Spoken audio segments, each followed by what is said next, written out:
daily podcast for Georgia Bulldogs fans presented by Kroger. My name is Brandon Adams, and we had a full show planned today, and I guess we will do what we can to get to that. Big recruiting storylines for what UGAsports.com, I guess, was the first in on, that Georgia appears set to hire Todd Monken in some sort of capacity as its 10th assistant coach. What exactly will that be? I'm obviously not going to speculate on the official role and duties and responsibilities for Monken, just given the fact that Smart has kept this kind of stuff close to the vest before. But I think that Monken is a major hire, and obviously I give opinions for a living. I'll give opinions on this. I think, depending on how the responsibilities shake out here, this can be a very good thing for Georgia, and likely will be a very good few minutes to tell you exactly why I feel that way, and obviously we'll solicit some of your feedback as well on both Facebook and YouTube. Good day to have Jeff, and the fact there's some big-time offensive recruits set to be on campus for the Dogs today. Any questions thus far? All right, it's going to be a busy, busy show. We're glad you're with us. DawgNation Daily, the daily podcast for Georgia Bulldogs fans, presented by Kroger, begins right now.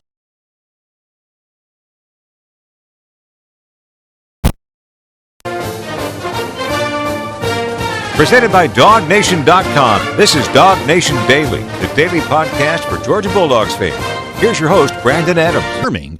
A report first cited by UGA Sports that Todd Monken, most recently of the Cleveland Browns, play caller and offensive coordinator for the Tampa Bay Bucks in 2018, maybe most prominently known from the college game of being the former offensive coordinator at Oklahoma State. Todd Monken is set to join the Georgia coaching staff in some capacity. We'll find out more about this from Mike Griffith at DawgNation.com throughout the day, but it does look and appear that Monken is set to go for Georgia. This blurb in there. I think at the time there was some reason to meet this with skepticism. As I've said before, sometimes when there's a motivation for coaches to have their names out there, there's not always a great motivation for skepticism. However, the one thing that I did say, though, is that if this did go down, if this did happen, that my reaction to all of this could pretty well be summed up by simply saying this.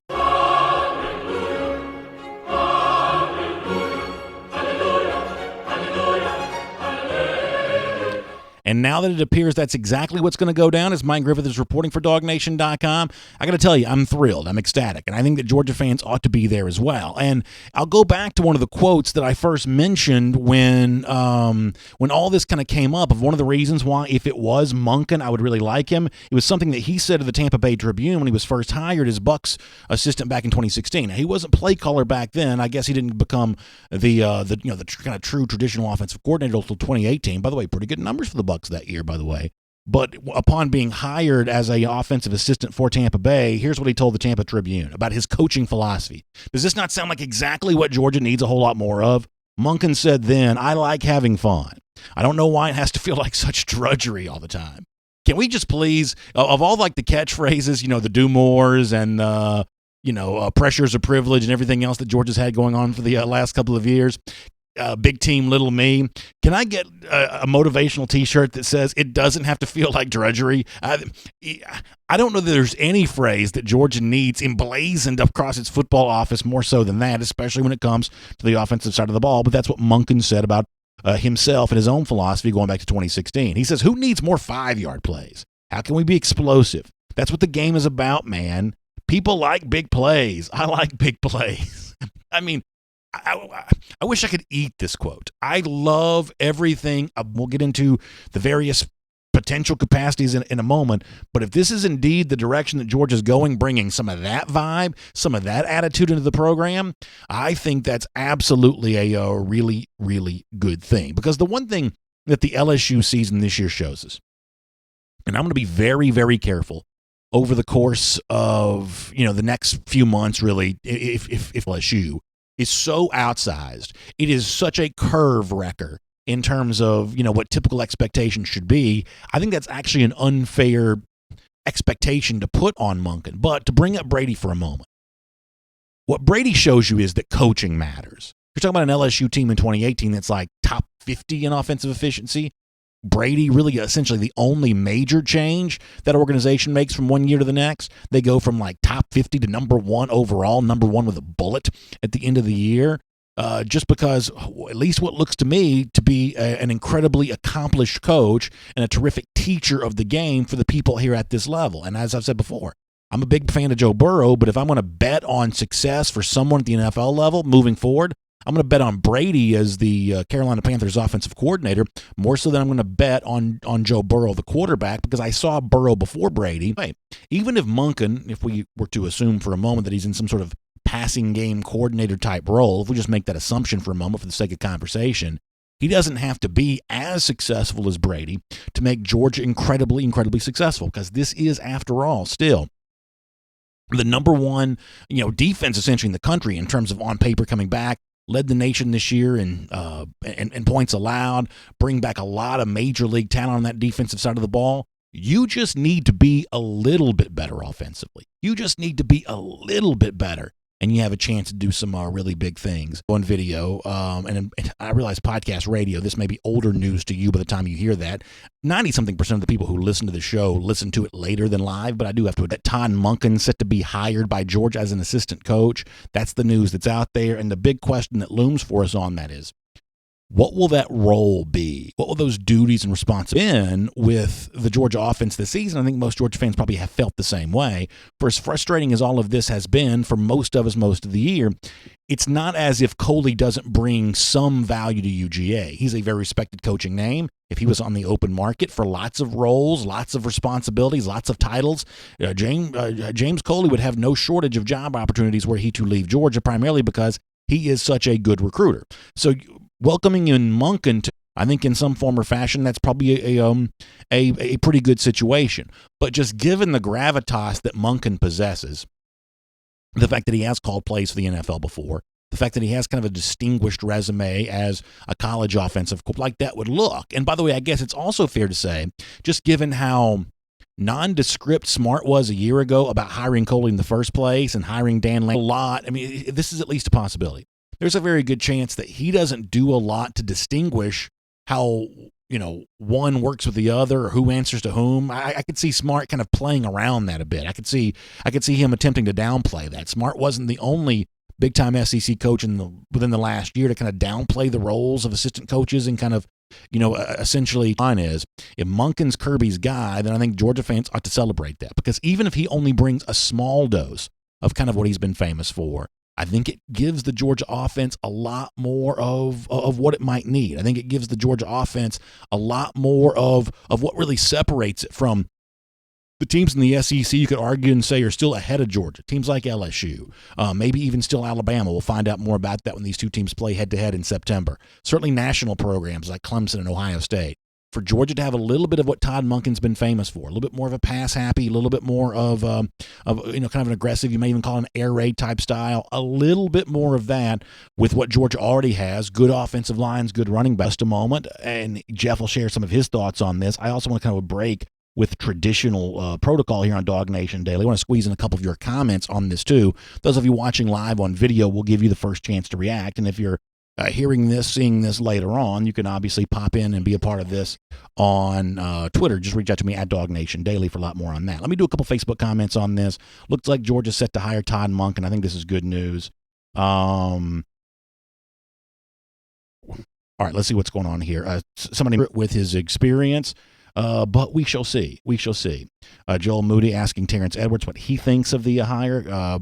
Terrence was a great guest. A terrific appearance on our show yesterday. Good to have him in our Facebook comment section today. Travis McCullough says, wonder what this new role, what it means for James Coley. And this is one of those things that we just don't know. And I think the potential, options. Connor Riley going to join us here for a second. Connor maybe have some new light to shed on this. Connor, thanks for coming in on this. Yeah, so quick update. ESPN's Mark Schlabach is reporting that Monken is expected to be the OC and that Coley will move into a new role. What that role is unspecified at this point in time. So that's a very interesting report from Mark Schlabach, and I'll keep you here just for a second, Connor. Just given the track record that Monken has, given the resume, it would seem weird for him to maybe want to be a part of a program with less than a title than that. I mean, this is a guy that has been an NFL offensive coordinator, was kind of chief lieutenant, for Freddie Kitchens in Cleveland this year, even if he wasn't the play caller there. I mean, an offensive coordinator type title, that might be what it takes to get a guy like Monken, right? I mean, this is the second assistant that he's added to his staff this offseason that has head coaching experience. Good point.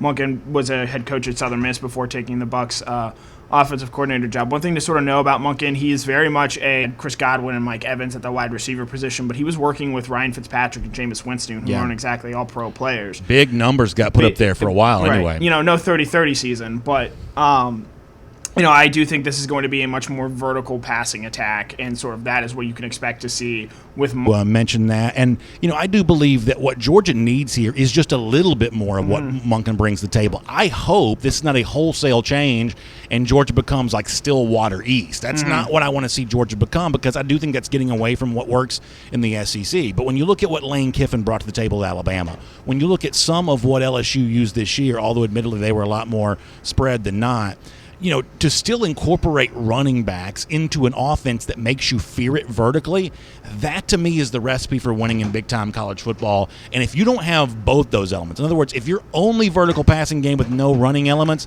then you're probably not going to win at all. But if you're only running elements without that threat of stretching a defense vertically, I think you may be prohibited from winning it all under that scenario as well. Right. Don't expect Georgia to just turn around and abandon Zamir White as the running back there. And one other thing I would add, Monken comes from the Mike Gundy school. He was an offensive coordinator there with those Brandon Whedon's Oklahoma State with Chuba Hubbard. So just because you see words like air raid or spread, don't necessarily assume that means that Georgia's going to go around and throw the ball 60 times a game. You can definitely figure out ways to run out of a spread offense. You saw LSU have a lot of success with that. I know they put up a gazillion yards against Clemson, but they had close to 200 yards rushing in that game on Monday night against the Tigers. I'll get Matt Rukavina on this too, who says, B.A., don't forget Oklahoma State had one of the NCAA's leading rushers this year, echoing what Connor said there. And obviously the thing to remember here is Joe Brady had a line, and I don't know, Todd Monken, I'll eat this quote from Joe Brady, who said, at LSU, our goal was to make you worth the depth. That does open up running lanes. I'm a big believer. In the NFL, and it seems like I'm to have these wide lanes to run through. But with LSU spreading defenses out as wide as it did, all of a sudden for Joe Burrow, he ends up looking like the college version of Michael Vick at times. Just the idea that you don't see 8 people standing right in that tackle box in front of you moving forward, whether you're Zamir White or Kendall Milton or whomever else, maybe now a role finally for James Cook. How much fun would that be? And, I think the big thing now, sort of spinning it forward, is and Monken's 2 stops in the NFL, he had Chris Godwin, he had Mike Evans, he had Jarvis Landry, and he had Odell Beckham at his sort of disposal on the offensive side of the ball. Georgia's wide receiver room is incredibly different from that.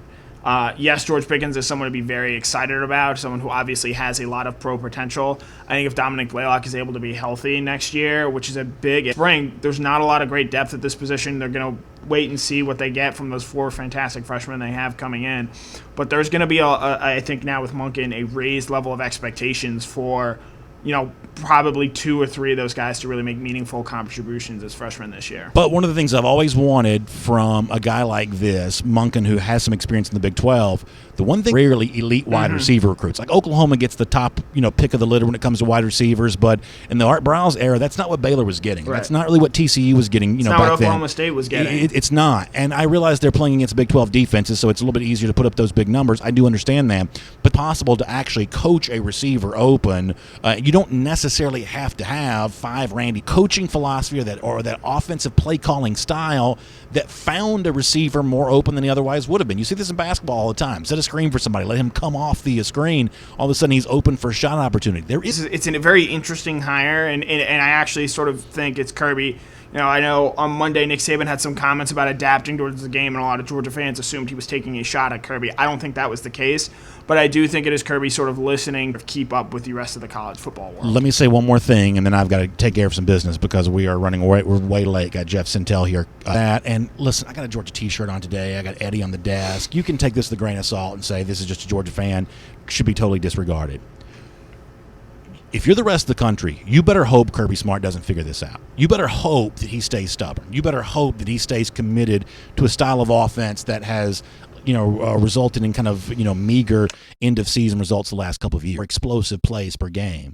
To go along with the way this team plays defense, to go along the way this team. Putting a great offense on the field is not as easy as it looks from time to time. What LSU did this season what Alabama's done the last couple of years, what Clemson did, certainly in 28 travel. But for the rest of the country, who has kind of counted on Georgia getting anybody it wanted on defense, but maybe not always breaking the bank when it comes, then it's going to be a miserable experience for the teams that Georgia has to play each and every year, and a miserable experience for the teams that are counting on Georgia coming up a game short to open up a spot for them in the college football playoff. This truly could be a game changer. Monken is going to step into this maybe going from here. There are plenty of reasons to feel that way. My name is Brandon Adams, and this is DawgNation Daily, the daily podcast for Georgia Bulldogs fans. Hello to you, and thanks for being with us. No matter how you get to us today on what has turned out to be a very busy edition of our program brought to you by Kroger. Facebook, YouTube, Twitter, live at 10 a.m., radio at noon on Athens Sports Radio 96. Valentine's Day is only a few weeks away, and Kroger certainly gives you a chance to get ready for that today and tomorrow. So really good stuff. Go to the Kroger app at Kroger.com for that. Just get ready for Valentine's Day. Enjoy our friends at Kroger for today. I think we'll probably just stick with the Monken stuff here for a while. We'll go ahead and get ready to get Jeff Sentell up and running too. But just really happy to have you as a part of the program.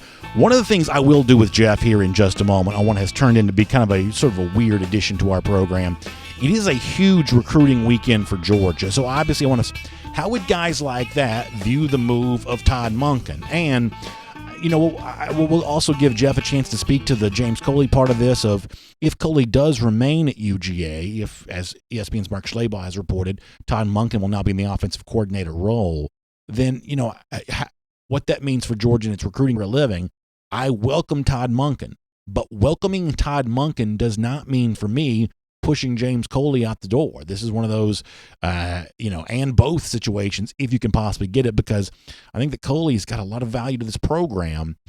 So we shall see about all of that. It sounds like Jeff Sentell's ready to go. So I know he's got a lot he wants to say about Todd Monken. We'll give him a chance to do that. I'll keep sprinkling in a lot of your comments on this too. We're kind of free-flowing, a little bit different version of our program today, reacting to news as it happens.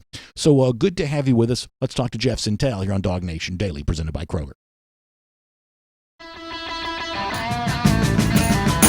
From Athens and across the SEC or wherever the recruiting trail may lead, here's a DawgNation.com insider. I'll say hello to Jeff Sentell here. I know he's got a lot he wants to say about what Mike Griffith is reporting, confirming that Todd Monken on his way to UGA, ESPN's Mark Schlabach, saying this will be an offensive coordinator role. We'll wait and find out, I guess, the official particulars on all of this. But get your thoughts on how recruits will react to this in a moment. But can I just get your own personal thoughts on this? I celebrate it for UGA. I think this is a step in the direction that the program needs. Good morning, everybody. And I know it was hard for us not to cut straight to the chase, Brandon, so I don't know if that was a 2020 resolution, man. You're doing very well with a little bit of pleasantries to begin a conversation. I appreciate that. How about your thoughts on Monken? So I guess, first of all, everybody's going to start looking at the Tampa Bay. I would encourage most people to start looking at the Tampa Bay films, NFL films from the 2018 season, not the 29, probably third overall in total offense. Monken's a guy that, let me just stretch the backstory back a little bit. So it comes out of the Oklahoma State tree, I guess we would say. He goes from there to Southern Miss, works with Larry Fedora, I believe, for a season. Or he turns around a program that he plays at the NFL level. And I think here's a difference. I know people wanted to find Georgia and see Georgia reach for that hot NFL analyst to try and find not a play caller like Brady, but Georgia goes and gets a working offensive coordinator in the NFL. The simple premise here is I think people can make a logical leap and say that you can't have an effective offense in the NFL unless you throw the ball. So this is passing game expertise, passing game acumen that is now coming into the Georgia program at an NFL level. Everything I've heard about him as a recruiter is he is an amazing recruiter.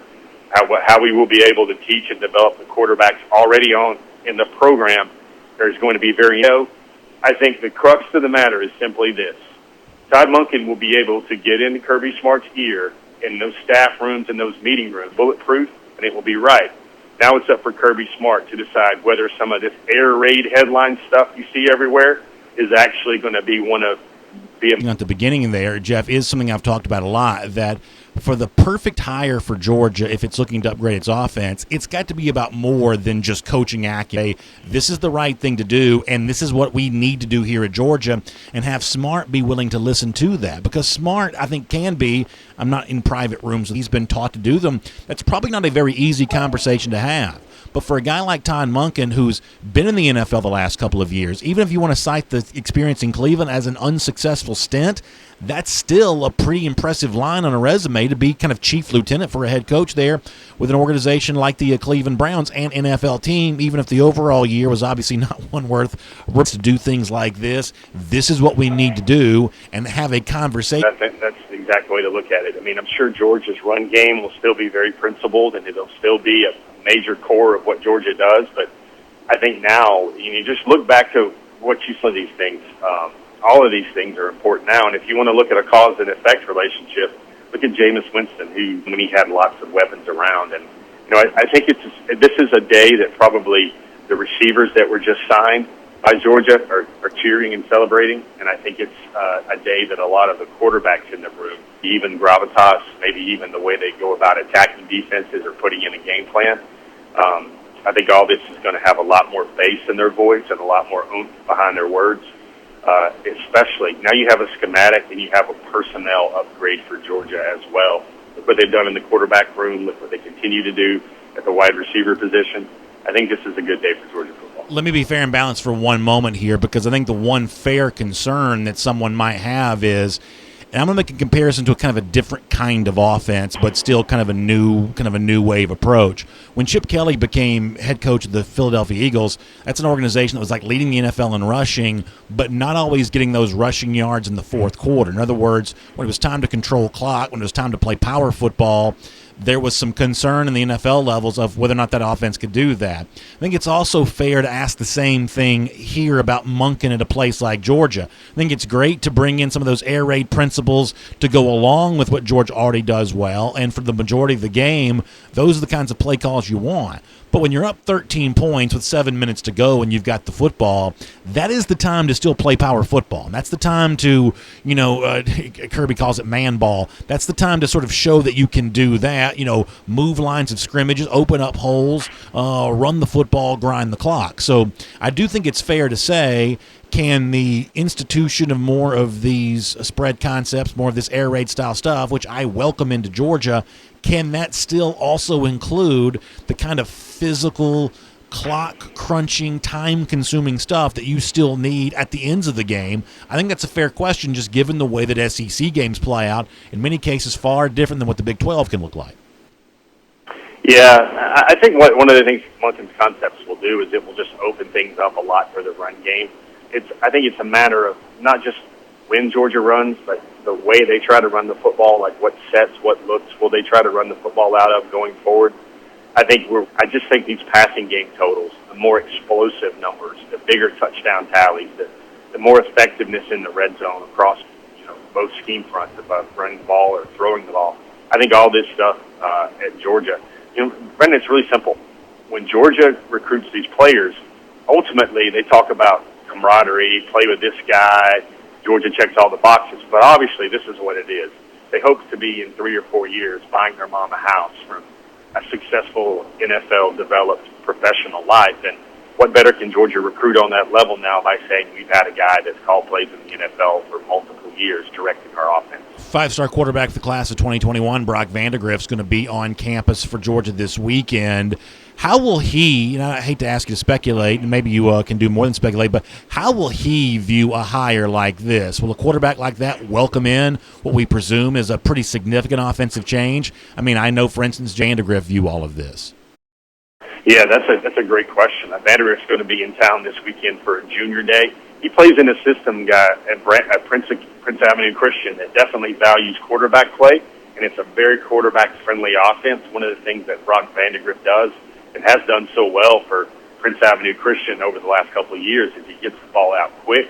He makes a decision for any quarterback, or this is a relationship thought here with any quarterback, that they're going to like the direction that Georgia's going in there with Monken and what he can bring to the table. I mean, Brock Vandagriff is the son of a football coach himself that has expertise on both sides of the ball. And for him to see a guy that, is really going to relish what's going to happen in the throw game, I think that's got to be a plus, and that's got to be a big check mark for Georgia going forward, because currently the way Georgia was recruiting quarterbacks and offensive players in general was what's going to happen now, what's going to happen with this new staff member, what's going to happen with the offense and all these new elements going forward. I think when you add an NFL coordinator who can put up the stats and the film and the plays and the resume, the pelts on the wall that Todd Monken has, I think all the blanks are now filled by what Todd Monken can bring to the program. And, one of the things we've talked about before is if you want to go back, like, say, 15, 20 years ago, I don't know that the state of Georgia was necessarily considered a quarterback state the way that Florida would have been, Texas would have been, California would have been in terms of recruiting. Georgia's always sort of been the defensive lineman state, more so than the typical state, maybe not for quarterbacks. However, the last decade plus, that's really changed. And if you said you're going to try to find your future quarterback within the state of Georgia every single season, for future recruiting classes, future years, if you just limited yourself to that population over the course of the last decade, you would have really done pretty well. So think about this, Jeff, for a second from Georgia's standpoint, that if it could really become kind of a place to be for quarterbacks, just given what's available as a natural resource in the state that UGA calls home, I mean, that seems like a built-in advantage that you would want to be able to enjoy for UGA, which is another reason why, if you want to think about some long-term ramifications of a guy like Monken, that could happen. And prior to this, I don't know that Georgia, provides an opportunity to usher in that change, does he not? Yeah, he does. And, the thing there, we're going to have some information. We're going to have some stuff coming up on Brock Vandegrift on the site later today, which will when you look at a guy like how Georgia just would do very well served to just maybe, especially with these high races, it has a lot to do to being closer to those that love him, that are the most important people in the world. He has some very, very mature things to say about his outlook on that matter going forward.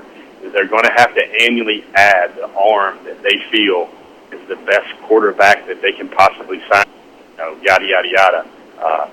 Georgia just needs to add an elite arm because it is an arms race every year. You're talking about Vandegrift. You check that story, there's going to be a lot of things that even I didn't know about Brock Vandegrift and kind of what he's all about and what he would potentially bring to the table as a major target for Georgia in the 2020. Demarius Mims being there, guys like Barrett Carter have talked about this on social media. I think you talked Todd Monken story here pretty heavily. Come back out of that for a moment and let's set the stage for Georgia. Really, and they've been rich of what's going to go on here. Yeah. So first off, let me just say here's what I expect to happen. You've got a big Georgia recruiting day coming up. We're going to talk about Broderick Jones, Cedric Lafron Granger are going to come up later. It's recruiting. And I would imagine, you've got everybody with a website now that's curating or aggregating or claiming a source about, especially a guy like Vandegrift, so they will know of those players. I think that's the main thing. You got Vandegrift coming in. He's the nation's #1 rated quarterback for 2021. He's a guy that has been one of the best quarterbacks in the state of Georgia for the last 2 seasons. He's the son of a football coach, the head football coach there at Prince Avenue Christian. He told me basically his decision is down to Auburn, South Carolina, and Georgia. As he's fast, I think really Barrett Carter is more like an Isaiah Simmons. Maybe he's not as tall as an Isaiah Simmons, but I'm talking about a modern 3-down linebacker that can fill the A gap and B gap. That if he's not blocked, he's going to make the play. He's going to be an intelligent, cerebral player with lots of talent, a sideline-to-sideline linebacker. But when it comes third down, Barrett's a guy that can stay on the field because he has the ability to do so, maybe to check tight ends, maybe to fill a portion on the field that's his responsibility. But, that just comes from he works out, Brandon, with defensive backs. The speed trainers, he goes through the same drills that defensive backs do to get his feet and his hips and his lower body ready for the college level. You got Demarius Mims. He's the nation's #3 offensive tackle for 2021. Terrence Ferguson is a longtime Georgia target as a guard or tackle. He's coming in as well. The type of players that Georgia is bringing in, they want it to be kind of like the best of the best. There's Isaiah Johnson, a guy out of Bluefield, West Virginia, who has ties to the city of Atlanta, who grew up in Atlanta. He was a 5-star corner. He was at the opening finals in Texas last summer as one of those rare juniors. And one thing I hope everybody on your program knows is when we're talking about the opening and we're talking about guys that were good enough to go to the opening a year in advance of their senior year, I mean, these are the alpha, the elite players. These are the Brian Brzee. These are the Nolan Smiths. These are the Jermaine Burtons. These are the ones that were good enough to check off. Owen Pappoe is another name. The guys that were good enough to check off multiple trips to the opening. You could throw Jamari Salyer in there as well. So Isaiah Johnson is one of those guys. There's a cornerback by the name of Tony Grimes. It's very interesting because he's rated really highly. He's out of the Mid-Atlantic region, but he told us at Future 50 that he wanted to take a visit to Georgia, and it better be a great visit and an incredible visit to Georgia. Otherwise, he was going to find himself maybe moving Georgia off of his top schools list. Well, knowing the way Georgia recruits, I know Tony Grimes is going to have a great visit, but long-term, that's one of those things that would probably create some doubt how long Georgia can stay in that race with other heavies like Virginia Tech and Penn State, other programs that are maybe more tightly connected to his region. We've been writing about these guys that are coming in this week for the Junior Day. It seems like ad nauseum all this week in the DawgNation Forum. It's going to be another impressive talent cycle, and I'll come back to something I said during our Hedges program on Wednesday.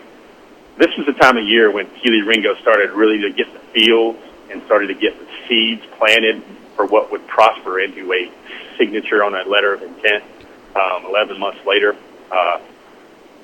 Keely Ringo was making these same trips a year ago.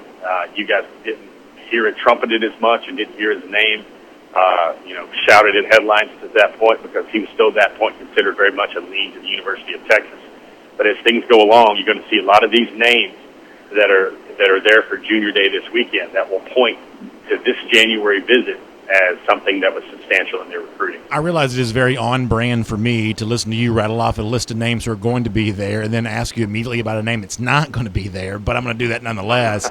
Is it weird at all that Micah Morris, big-time offensive line prospect, I believe he's going to South Carolina this weekend? Is that a weird thing at all and a point of concern for UGA's offensive line recruiting efforts, just given the fact that they are trying to rebuild the image in the absence now of Sam Pittman?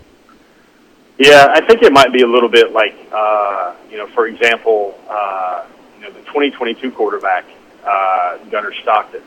Gunnar Stockton is not visiting Georgia this weekend. He's visiting South Carolina.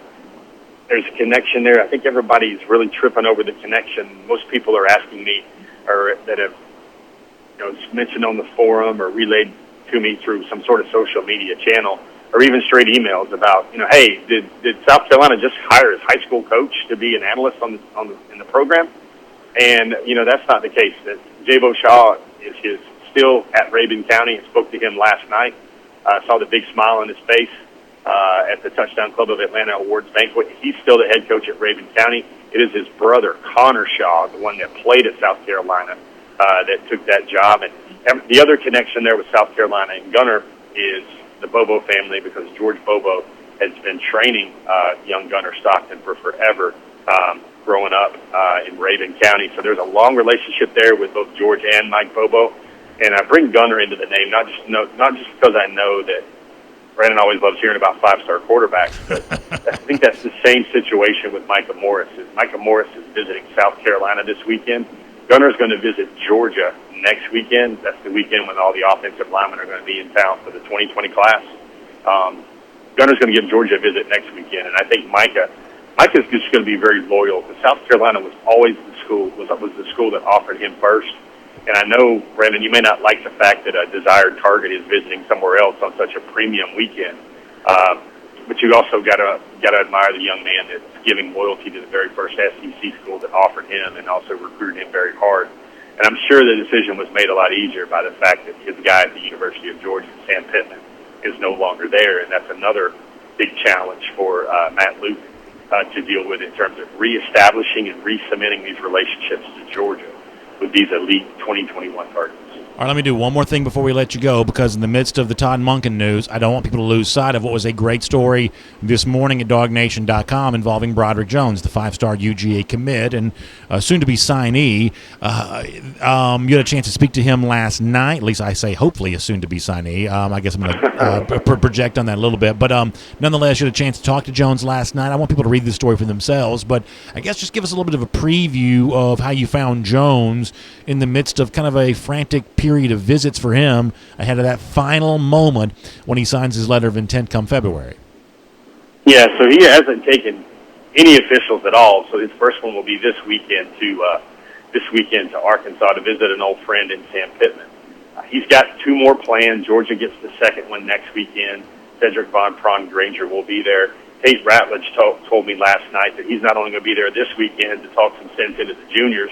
I'm speaking the way Tate Ratledge would probably say that phrase. He's also going to be there next weekend for the official visit with 2 future offensive line building blocks for Georgia in Von Pron Granger and Broderick Jones. And then Broderick's going to take the Auburn visit. Still might not be last anymore because he's trying to squeeze in another one. It might still be the last, but he's trying to find if he's got room in the middle of one of these weeks for a midweek official. He doesn't know which school would get the 4th official as of yet, but I'm going to just kind of cut to the chase with 2 of maybe my bigger takeaways from the piece. One of them is he brings up the name of a Georgia signee who basically kind of threatened him low-key that he better stay in the class and stick with the class at Georgia. And then I asked him what are still crucial to his recruitment and crucial to Georgia's tug there. He mentioned the aspects of location and family there. It's very big for Georgia. Another thing, Brandon, I bet you looked through it and did CSI Brandon Adams on your recruiting stuff. I thought it was a very interesting contrast and compare where Broderick knew exactly who was coming to visit him for Georgia. He knew it was Jones Jennings. Yeah. Read about why that's a very big plus there for Georgia again there. He knew it was Matt Luke, and then he knew it was also going to be Dell McGee. So that's quite a posse going out there for Georgia to try to wrangle up or maybe cement a 5-star commitment. You want to talk about the A-team going out there? That's the A-team going to Lithonia to check on Broderick Jones today. Yeah, no doubt about that. I'm sorry, I'll let you finish. I was just going to jump in and say, no doubt about that. Like I've told you before, it can be a little anxiety-producing that Jones hasn't signed yet, but if that's the search party that Georgia's sending out to close the deal, then I think if you're a UGA fan, you got to feel pretty good about that. Yeah, maybe the only other effective recruiter would be, I don't know, Heinz Ward or maybe Andrew Thomas, who's decided to immediately become a college coach or something like that. Yeah. But the other thing, and I know you like to hear about the other side of the fence, Brandon, when asked about Auburn, he knew Auburn was going to come see him, but he wasn't sure who it was going to be. He wasn't sure whether the new offensive line coach was going to be there. He didn't know if Gus Malzahn was going to go ahead and use his visit. He didn't know whether his guy on the Auburn staff, Larry Porter, the tight ends coach, was going to be there. And at the surface there, I don't know if Auburn's trying to shock him by bringing every coach on the staff to the school, what that might be. But on the surface there, it certainly seems like Georgia's presentation and the appearance of having all their ducks lined up in a row certainly seems more organized and carefully presented to Broderick Jones right now compared to what's happening at Auburn. We have taken a lot of your time, Jeff. I really appreciate you sharing it with us. Really good stuff with Broderick there at DawgNation.com. I know you have a lot more about what is going to be a busy weekend for UGA recruiting. Thanks for sharing your thoughts on Todd Monken here as well. We'll look forward to having you back here on DawgNation Daily, presented by Kroger very soon, too. Hey, guys, we live in interesting times, and you'll be able to read about some of those all weekend on DawgNation.com. All right, good stuff there from Jeff Sentell. We'll move on to the rest of our program in just a moment. I just want to kind of reset for those of you just joining us live on video here that Mike Griffith is confirming that looks Georgia's set to hire Todd Monken. Mark Schlabach, ESPN, says this will be for the offensive coordinator job. We'll wait and let Georgia make it official in terms of any kind of title for all of this, but it looks like assistant coach most recently of the Cleveland Browns, former offensive coordinator, play caller for the Tampa Bay Bucks, former head coach at Southern Miss, offensive coordinator at Oklahoma State, key assistant at LSU, on his way to the University of Georgia here. That is big news. We've been reacting to that all day long. So this is not our official R.S. Andrews cool down. We'll do more of that a bit later. But for now, let me just kind of jump in and give you more of a chance to talk about this. I said off the top of the program, I celebrate this hire by Georgia. I think a lot of what Monken does well, Georgia needs. I'm not looking for UGA to make a wholesale change offensively because I still want this team to have the ability to be a power running team when need be. But you've got to be able to do both things, left-handed and right-handed, as a lot of the football analysts like to say. You've got to be able to attack people with the running game, but also make them fear the deep passing game. This year, why Georgia's results offensively left something to be desired, I believe you can almost point all of it back to the fact that the passing attack for Georgia just wasn't striking fear in the opponents enough. And different people are going to point the finger of blame at different entities when it comes to that.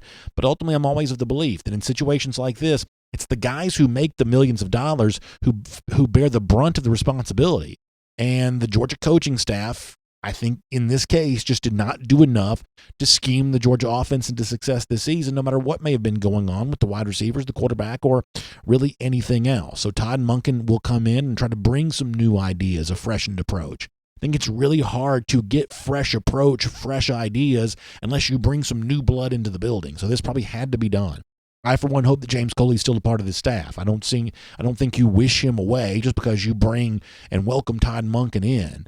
Now, I guess Coley will have some decisions to make, and he was already an attractive candidate for many jobs even before this. But those are kind of my general thoughts on this. This is good news for Georgia, and the possibility of what Monken might be able to bring in, I think, is a fascinating conversation to have during the offseason. As someone said in our Facebook comment section a little earlier, all of a sudden, this offseason conversation just got a whole lot more fun. And, our imaginations will run wild and we'll make way too many bold predictions. We'll kind of bet the over on every individual offensive playmaker. We have a tendency to do that probably anyway. But in terms of realistic assumptions that the Georgia offense is about to be better, that it's about to be upgraded, I think that you have some justifiable evidence to make that case right now. So we'll give you a chance on Facebook and YouTube to kind of respond to this, and then I've got to get back into the regular show after that. Got some more business to take care of, and we shall see where it goes after that. All right. When I pop on this YouTube comment section, I never know what y'all are going to be talking about, and never, ever, ever know. So I'm going to let y'all figure all this stuff out, and I'm going to come back over here and do some YouTube comments later on. On Facebook, Robert A. Smith says, I might be in the minority, but I hope that Coley stays in some capacity. Too good a recruiter. So, Robert, you and I both may be in the minority, but we're standing there together right now. I've been very clear, I think, throughout all of this process. I'm talking about going back even during the season, that while the Georgia offense just wasn't quite getting it done, and certainly his offensive coordinator, James Coley, has to bear a lot of that blame, this was never one of those things where I came on the air and said, you've got to fire him. Even now, I'm not a fire James Coley guy. I think that calling for a coach to be fired is really the last resort. And Coley, as Robert says in our comment section here, has done too much too well for Georgia, proven to have too much value in too many ways to somehow be, just sort of cast aside. Now, anytime that you have a reduction in power, a reduction in responsibility for some coaches, that could be a little bit concerning, and frankly, a scenario which they don't really love living with. For James Coley, I guess he'll have a choice to make, because one way or another, no matter what the end-up title for Monken ends up being as a true offensive coordinator or something less than that, his mere presence somehow suggests it's a little bit less responsibility for a James Coley, a little bit less power over that side of the football, and he'll have to decide if he's comfortable with that. But my rooting interest here is for Coley to make that choice, because I think that Georgia is at its best with someone like Coley. Even if he's answering to Monken, I think Georgia would be at its best there. If Coley were to leave, replacing him with someone as accomplished as Coley would not be an easy thing to do. Gerald Harmon says, is Coley the new special teams coach? I don't know about that, but it is fair to point out that with Scott Fountain leaving, that's the door that was opened up for someone like Monken to come in the first place. There is still the matter of how the special teams, the responsibilities will be distributed. Obviously, Todd Hartley would seem to be a reasonable name to look at there, or maybe some sort of division amongst other names too. So fair to think about. Joel Moody says, do you like saying the Georgia air raid? I like the idea of some of that for sure. That'll be a fun thing to think about. Tyler Burrow says, can we get co-offensive coordinators similar to Brady and Ensminger? I wonder what Georgia will say about this officially. Philip Jordan Wells asking about what's going on YouTube. I'm telling you, for the most part, Facebook every day is exactly as you think it would be. Sometimes there's some arguing, some sniping, but for the most part, you sort of know what the comment's going to be about. From one day to the next, YouTube is just like, it's like the cantina scene from Star Wars. Like, you just never know what's going to be going on. Brian Tarleton says he also hopes Coley stays. He is a great recruiter. And Coley's one of those guys, you get a chance to get a nice paycheck and a nice title from Jimbo Fisher at Texas A&M not too long ago. James Coley, I think, is going to be a future head coach in college football, and I think that he would have lots of job opportunities to entertain on his way to that process. So even though the Georgia results this season were pretty substandard, Coley as a rising name to know in the coaching ranks, I don't think that the season for Georgia this year changes that for him.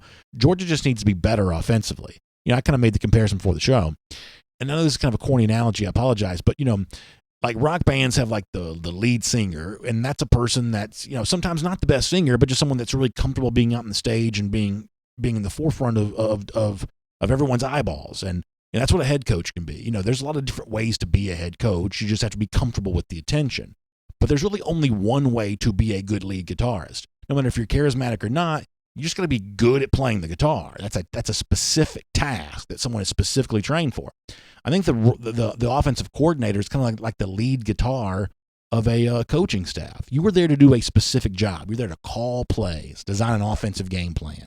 That's the kind of thing that is skill specific. Do you have the training to be able to do that or not? And your charisma, your ability to recruit, all of that stuff is secondary to, in the midst of a game, in the heat of the moment, can you look at a defense? Can you look at the way a defense has been defending you all game long and design plays to be explosive? Because as Monken said in the quote that I read to you at the top of the show, it's really explosive plays that are the name of the game. That's the element that gives the offense the advantage over the defense. Because think about this. To get off the field on defensively, to do your job, you have to have at least 3 stops, if not 4. To do your job offensively, you only need 1 play. That's why it's kind of like if you ever play blackjack, the house edge. In college football, and really probably in football in general, there's a house edge for offense compared to the defense, and that's where it really rests. The fact that an offensive coordinator can do his job 1 play. You can fail play after play after play. But if that next play is an explosive play, then suddenly you've done your job. Whereas defensively, it takes a larger collection of successful plays to call your overall job a success. And that's what Monken has a chance to bring to the table for Georgia, adding more of those explosive plays into what he brings to the table. A couple more comments, and we got to get back into the regular show after that, because we still got to kind of keep the train on the tracks here. Richard Pollard says, I wonder if Nick Chubb had any opinion on the Monken hire. Chubb, not the most outspoken person on really any subject, as I'm sure many of you are aware, but it would be really interesting to hear from him on how he felt about his time working with Monken. That'd be very interesting. What else is going on? Bell Jones says, is Monken going to work out better than Brian Schottenheimer did? That's certainly a fair comparison. Schottenheimer was also a guy that came to Georgia with a little bit of an NFL pedigree. I think the difference here is Schottenheimer has kind of like that famous last name, that son of a coach. And, I think there was some skepticism about Schottenheimer from some people who had followed his NFL career even before he got to UGA. I think there was some of that. So it's certainly fair to say that not every former NFL name that has come to Georgia or really come to college football in general has worked out well. It's certainly a fair point to bring up, but it doesn't change my overall feeling about Monken. Let's do a couple more here, then we'll get back into it. Jamie Kennedy says, how do you think these new wide receivers are feeling? I think the new wide receivers are probably feeling really well. I think it's the job of a coaching staff to coach them open. They obviously bring, Georgia's going to look for the elite skill set from its wide receivers, but it's the job of a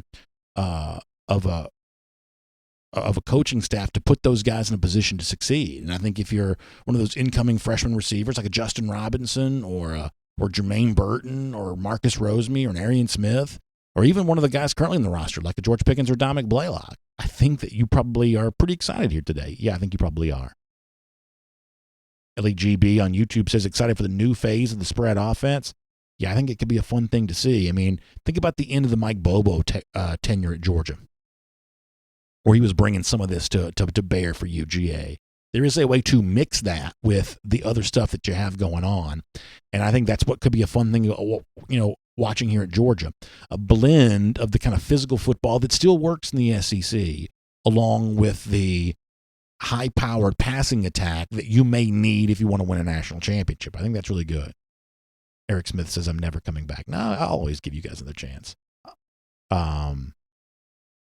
SEC Dog says, this new guy's being compared to Schottenheimer. We won't score a point, then may as well be a punt on first down. While the comparison gets made because they both have NFL resumes, I think you see a track record of success for Monken as a play caller, both at the college level and the pro level, that I don't think you really ever saw from Brian Schottenheimer. If Brian Schottenheimer's last name is Brian Jones, he may be teaching middle school PE. I don't know that he's going to be the offensive coordinator of the Seattle Seahawks, in other words. I think sometimes these guys whose dads also have to be NFL coaches, sometimes they have a little bit easier path towards employment, if you know what I'm getting at. Byron Dean Butler says, we'll make this the last comment, then I've got to get back into the regular show. Believe it or not, we needed the type of season we just had to open Kirby's eyes to get the people in to move forward in the age of college football. Sometimes you do have to experience a little bit of a crisis in order to make the change you need to make. Guys do that with their health all the time. So there is probably some part of that may end up feeling a little bit true. That the frustration of just not able to get what you needed offensively, being the kind of thing that finally forced Georgia to bring in some ideas from the outside. And in doing so, seemingly relinquish some control that Kirby Smart has over the program. Probably not a choice for him that's all that comfortable to make. So you may be right about that.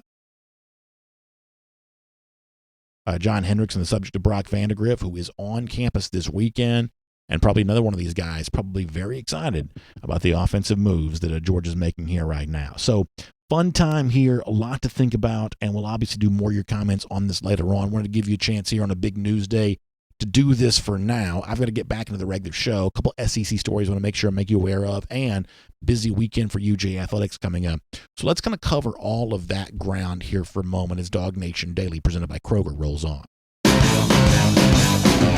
Let's take a look around the rest of the league. This is SEC Through. It's always fun having Jeff Sentell here on DawgNation Daily, presented by Kroger. Before we move on and kind of look at the stuff around the SEC, I do want to mention one thing that Jeff said. So imagine this. For some reason, I always think about this. So you get these like recruiting trips, in-home visits. Who was it that Jeff said was going to visit Broderick Jones, Matt Luke, and Del McKee, and Jonas Jennings? I always picture like when that meeting's done with. Now, a lot of times the parents of the recruit will like serve dinner, and that's always kind of a big part of this.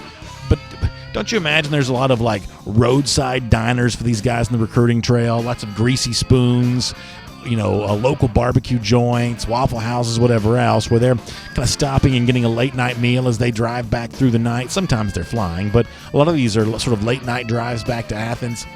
Would there be a better crew to tag along with? Kind of different personalities. Think about this sort of like a dream golf foursome or something like that. You got Luke, who I think brings a lot of personality to the table.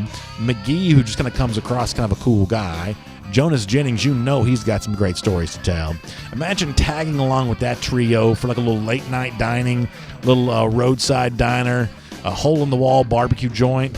I have to imagine they've probably been some fun road trips along the way. Long hours, late nights on the recruiting trail, but I can imagine those guys know how to get a meal together and know how to probably tell some pretty good stories there along the way. It's kind of fun to think about that. Let's go cruise around the SEC right now, courtesy of Royal Caribbean. And this is a great time to take a Royal Caribbean cruise because the weather's just beautiful in the Caribbean this time of year, or really whatever port of call you head in the direction to. A lot of beautiful, beautiful sailing destinations this time of year.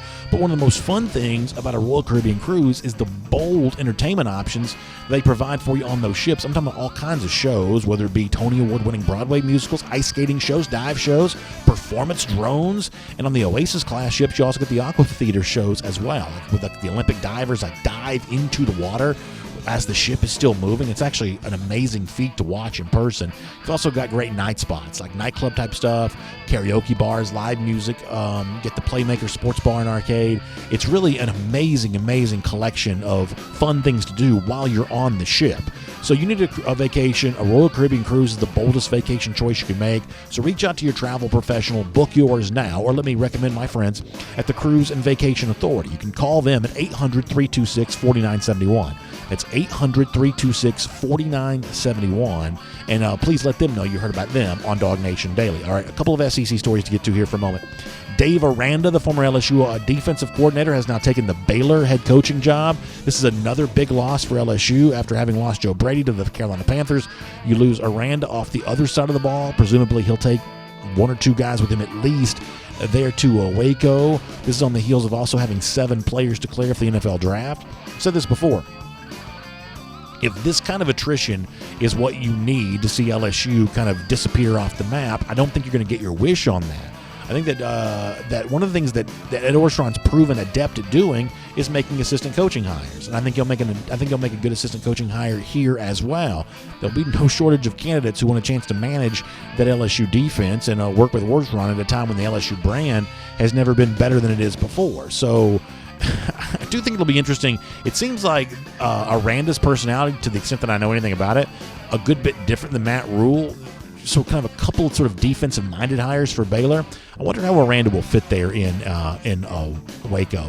Speaking of LSU, more fallout continues from the Odell Beckham Jr. situation, where a warrant has been issued for his arrest because he slapped the bottom of a New Orleans police officer inside the LSU locker room.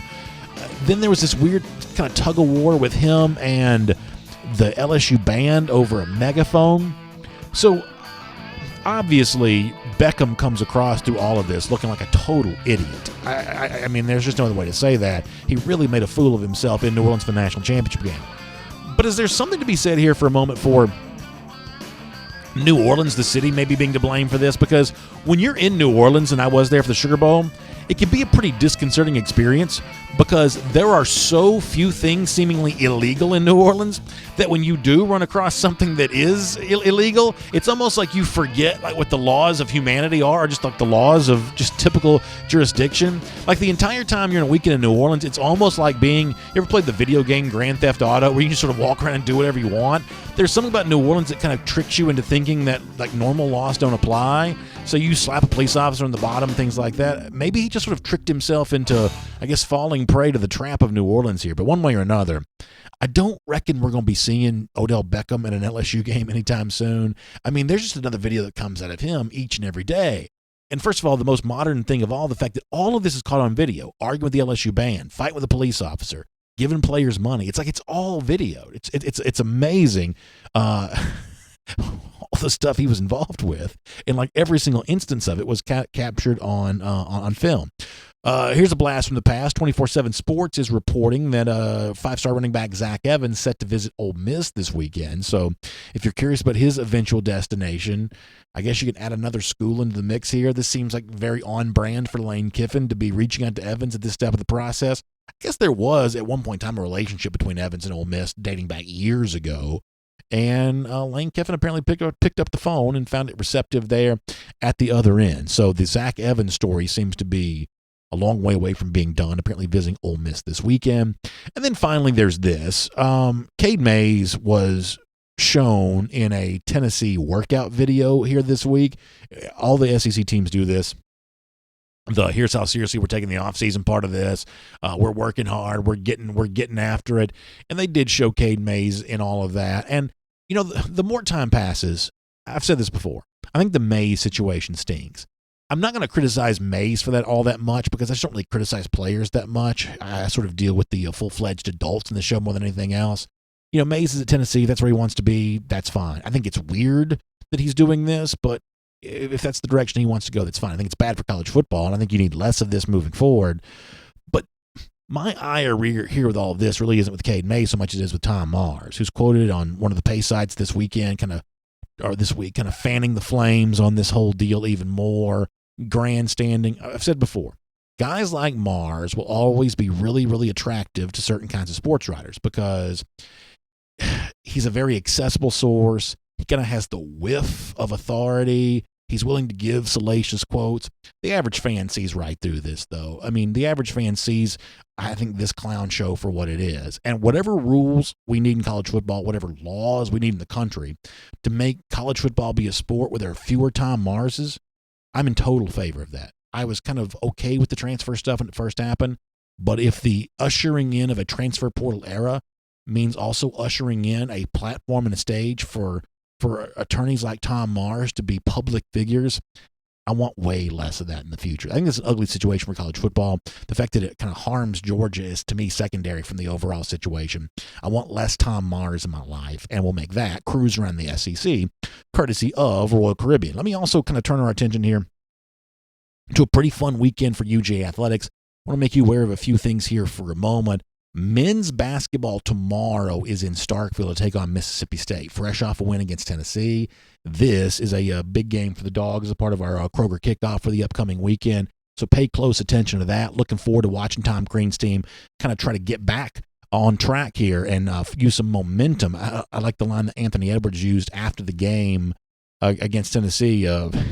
You can't start a winning streak without the first one. Well, Georgia got its first one there against Tennessee, so the winning streak hopefully tries to begin now against Mississippi State on Saturday. Lady Dogs host Auburn on Sunday. Then a special, I guess, for the MLK holiday, the Gym Dogs hosting Iowa State on Monday, so keep that in mind. And I'll also kind of throw this in there, that there are 7 former UGA golfers in the field for the American Express this weekend. Kind of a weird tournament name. It's just the American Express. There's no classic or anything like that attached to it. And today, by the way, you can watch Sep Straka and Harris English actually paired together. So pay close attention to that. Some UGA golfers in the field there. 3 different courses in Palm Springs for the American Express. So a lot of UGA golfers. So pay close attention to that. It's our Kroger kickoff. And don't forget, as we head towards the weekend, Kroger, a great way to think about the weekend there as well. Family fun night as well. One of the fun things to do on the weekend, whether it's classic board games like Sorry Jenga, children's books 25% off right now. Also with select movies, you can get those for 25% as well. Plus, also a free bag of Twizzlers 3-count Pop Secret while you watch those movies at home. So a great way to spend your weekend. Family night at home.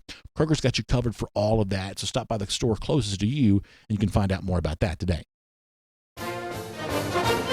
So we'll wrap up. Obviously, stay close to DawgNation.com for more on the Todd Monken news as it kind of becomes available.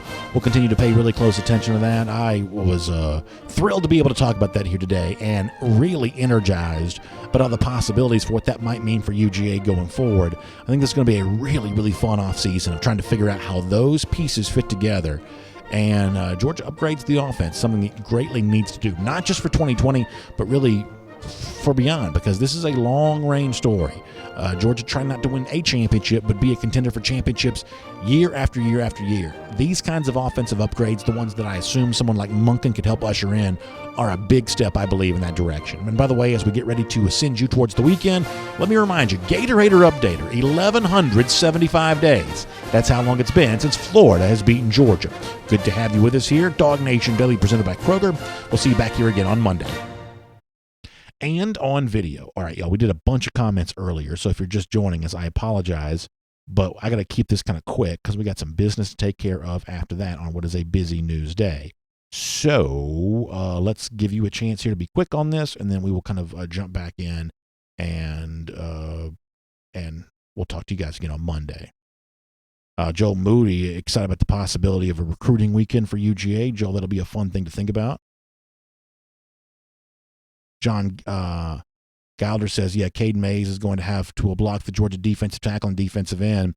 Yeah, so, I mean, as I said before, I'm not going to say a bad word about Mays, but it is true that Mays' presence at Tennessee will make that rivalry game even more intense. That's just a fact. And, coming back to Athens this year for him is going to be an uncomfortable experience. He's a big boy. I'm sure he's, kind of ready for that. That's just kind of the nature of life in the SEC. I'm not going to fan the flames of that. I'm not going to, use Mays as too much of a lightning rod, one way or another.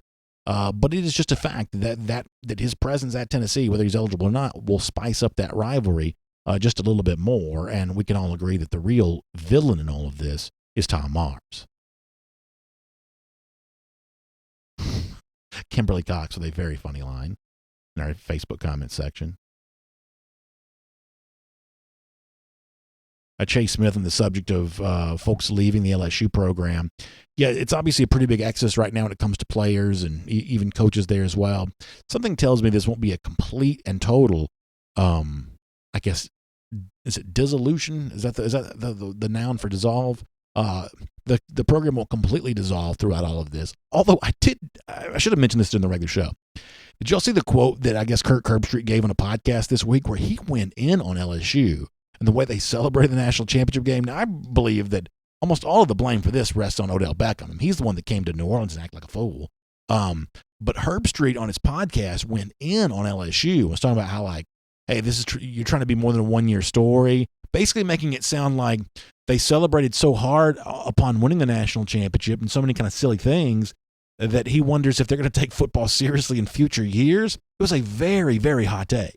And we don't normally complain about other people's hot takes, but this was a scorcher coming off of LSU's win on Monday from Mr. Herbstreit, a guy whose voice carries a little bit of a, has a little weight to it. Stephen Wainwright says, I hope Coach Martin does everything he can to make sure Cade Mays has to set out a year. Yeah, I'm not quite so sure how much power Smart has on that one way or another, but I think him sitting out is probably fair. I do. I've almost completely changed my tune on this. I used to be of the belief of, man, just let these guys transfer. Let them go where they want to go. Let's be, let's treat them with freedom and kindness and blah, blah, blah. Not anymore. I want college football the way it used to be. I do. I want it back.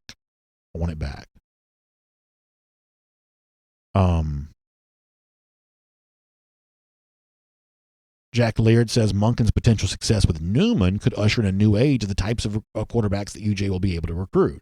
I think that's interesting, Jack, because there's no doubt that Georgia has tried to recruit athletic quarterbacks before, like what Newman brings to the table, and probably was guilty of maybe not using its most recent quarterback like that, Justin Fields, as well as it could have, but certainly has gone after others and had, sometimes limited success with that. Eric Smith says, I can't wait to see what Monken does to our offense. Caleb, come on down. Should be fun to see. Should be very fun to see. C. Hill says something is brewing in Athens. Yeah, C. Hill, I think that if you want to be very, very excited and very, very eager for an off-season conversation, I think the Monken news gives you all the freedom in the world to do that. Manuel Infante, thanks for the kind words. I really appreciate that. SEC Dog says, May's dad suing UG because he can't sit in folding chairs is ridiculous. Cade has them genes. So listen, of all of this stuff, the funniest part of the story to me is the most straightforward. I mean, if you come to someone's house and their chair causes you to lose part of your finger, that person's going to have to pay up, and that's just the way life goes. And I'm no lawyer, but the idea that Mays wants a little bit of financial consideration for losing part of his finger, I'm kind of okay with that part of it. It's the younger Mays trying to get immediate eligibility. That's the part that doesn't fly for me. Manuel Infante also says, as long as we don't abandon having 1,000-yard backs every year, this feels awesome. That's true. I don't want to sacrifice too much of the running game to upgrade the passing attack. Now, there's no free lunch in life. Adding to something usually takes away from something else. Totally grant you that. But, Manuel, you and I are kind of on the same mind on this. What can you do to turn up the knob on the passing attack without turning down the knob on the running attack? I think that's kind of where we are on this.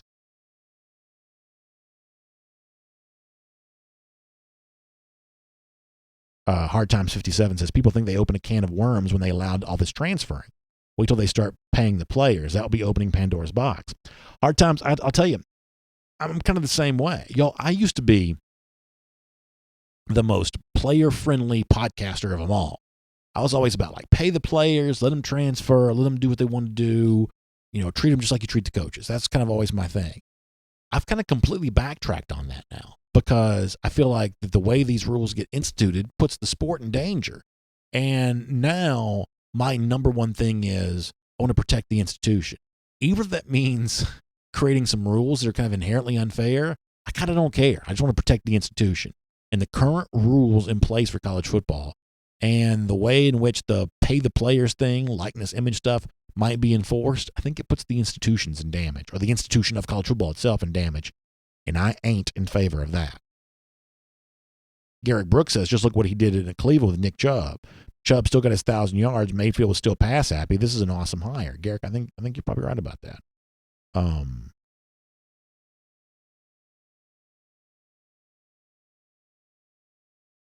Keith Fold says, looks like all these things are happening now, set up well for our transition to be a more aggressive offensive philosophy. I think aggressive is a really important word there. I think you've got to make opposing defenses fear your ability to go all in. It's nice to check from time to time, but every now and then you've got to let your opponent know that you'll put all the chips in the middle of the table. That's an important thing to, first of all, be able to do, show your opponent you're willing to do.